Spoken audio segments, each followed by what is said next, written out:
The Red Army was the stage for a truly revolutionary participation of women in combat during World War II.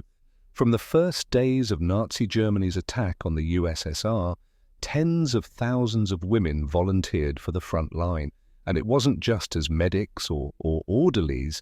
They fought alongside men in all branches of the armed forces, demonstrating the same courage and skill, ready to give their lives for their country.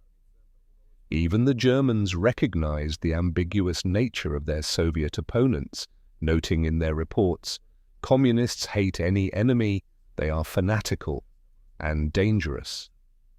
This determination of the Soviet warriors was explained by their understanding. Being taken prisoner meant certain death. The recruitment of so many women into the Red Army was puzzling and distrustful. It was difficult to justify even in the context of the communist idea of universal equality.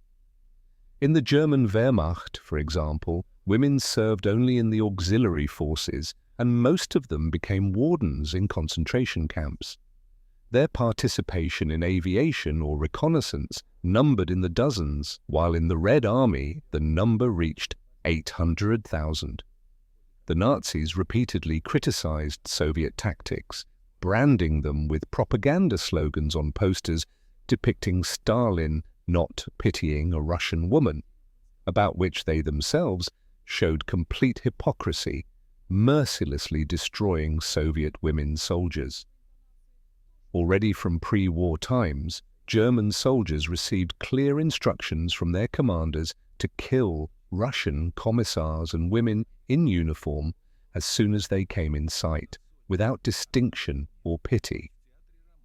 This instruction remained in force until 1944 and was proudly upheld regardless of any laws or conventions. As a result, for many captured Soviet women, the early years of the war turned into a death sentence right on the spot. In his book Captivity, historian Aaron Schneer details tragic stories, one of which is related in the memoirs of an Italian soldier who participated in a battle against a Russian women's regiment at Kov. According to his account, the captured women were doomed to instant execution. Without any illusions, they asked for only one thing: a chance to clean themselves up, wash and change clothes to meet death in the old Russian tradition, in cleanliness. Schneer reveals many episodes of cruelty accompanied by torture and ridicule. But the fate of many Soviet women was even worse when they were imprisoned in German camps. The exact number of female prisoners there is unknown, but estimates suggest that they accounted for no more than a third of all prisoners. In these camps, women faced incredible abuse. The guards, made up of former prisoners of war and camp police, were particularly cynical. They raped female prisoners or forced them to live with them, threatening them with death. Schneer refers to numerous testimonies and evidence presented at the trial. For example, the commandant of the barracks in the Moosburg camp was characterized by monstrous cruelty. He literally sold women he liked to the guards for half a liter of vodka and, if the prisoners resisted, subjected them to excruciating torture. Women who refused to work in military factories were forced to stand in the cold in the nude, deprived of food and water. Particular cruelty was shown not only to activists but also to Jewish women. The military doctor Celia Vero was the victim of a showy and ruthless murder. These pages of history are full of the horror and trials that filled the fates of Soviet women in the war. It was not until 1944 that the Wehrmacht High Command decided to establish clear rules for the treatment of Soviet women prisoners. They were subject to inspection by the security service, and in case of political unreliability, they were immediately transferred out of the camp and either shot or sent to concentration camps. Those more loyal to the regime were sent to grueling labor. This explains why there were almost no female Red Army soldiers in the POW camps, with the exception of medical personnel, as historian Claudia Frag notes in her research. However, there were some amazing stories among those who survived. Take pilot Anna Egorova. Her plane was shot down in August 1944 on the 227th Combat Sortie. She parachuted behind the front lines, suffering severe burns and injuries.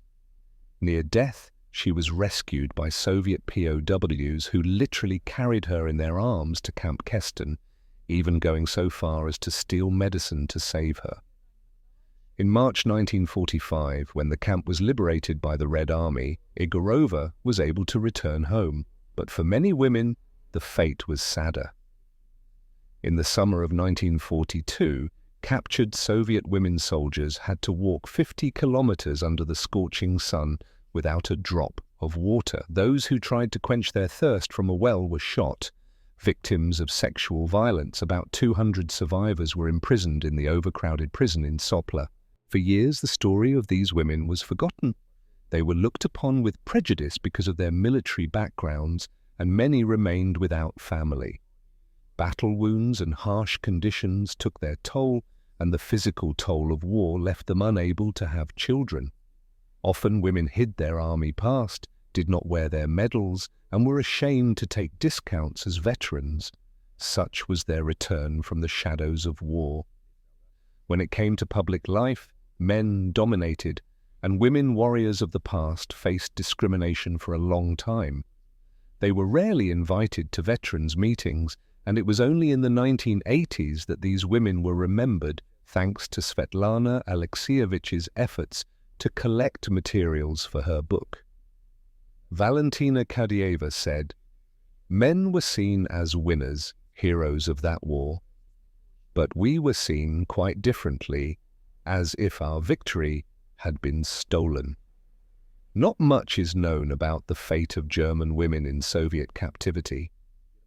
It is only known that post-war German prisoners participated in the restoration of the Soviet economy destroyed by the war, worked in factories, construction sites, and logging. The debate about how harsh these conditions were continues to this day. Frida Helinsky's memoirs mention how she spent 4 years on Soviet construction sites, and dozens of her compatriots died from work and disease. But these accounts are sometimes dubious. If there were incidents of violence, they were not widespread, and Soviet camps, unlike German camps, observed the Geneva Convention more strictly. Although Germany was a signatory to the Geneva Convention, its observance on the Eastern Front was a fiction. Slavs were to be exterminated and were not treated with ceremony. Women in uniform were considered partisans and were immediately shot. The Red Army included up to 1 million women, including 80,000 officers, but in the eyes of the Germans they remained mere terrorists. Even the minimal rules for the treatment of prisoners of war that were sometimes applied to men, women were bypassed.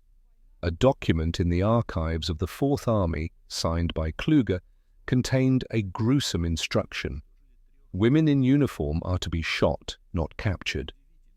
Such orders could be found in other parts of the Wehrmacht as well. The concentration camp was often more terrifying than the battlefield. Once, an imprisoned RKKA major found herself in the Stutthof camp in 1944. She was forced to strip naked, photographed, taunted, and when she spat in the face of her torturer, she was brutally burned in a crematorium oven. Such massacres were the system of camp life. Nevertheless, even the SS sometimes marveled at the resilience of Soviet women and stopped the abuse. In 1943, at Ravensbrück camp, nurses and doctors refused to sew uniforms for the Nazis, recalling the Geneva Convention. They were left without food or clothing, forced to march in the cold. Even then they chanted, "Arise, vast country," and were soon supported by the prisoners, shouting, "Here comes the Red Army!" The commandant retreated, and the women were transferred to other work, avoiding sewing uniforms for the enemy. Ravensbrück was a specialized camp for women. Over 130,000 passed through it, 92,000 of whom died from deprivation and abuse. Among the prisoners were also Soviet women, who were kept in a separate block with even harsher conditions. Humiliation awaited them, and for many it ended in death.